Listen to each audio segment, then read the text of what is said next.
Now to the ongoing controversy over redrawing state voting districts. Republicans have passed their redistricting maps through the Senate, ignoring claims they are rushing to avoid this summer's recall elections.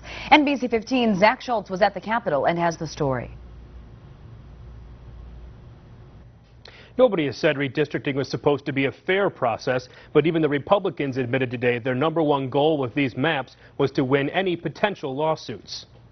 This map does exactly what we hoped it would do: live up to any legal challenge that could be offered on a constitutional basis. Majority Leader Scott Fitzgerald was defiant and unapologetic in his defense of the redistricting maps. We have once again fulfilled one of the promises that we made, and I'm not going to apologize for that. Most of the Republicans sat quietly as the Democrats took turns attacking the maps as partisan gerrymandering, designed to keep Republicans in power for the next decade. But let's be honest, Mr. President, the reason why we are here today, as opposed to 6 months from now dealing with redistricting, is this is all purely political. This is all about the recall elections and nothing more. The Republicans ignored the normal process of letting the local communities draw their ward lines first, and then using those wards as building blocks. Our timeline, as I admit, is just previous to the recall elections, but it's the same timeline that we set out with on January 3rd.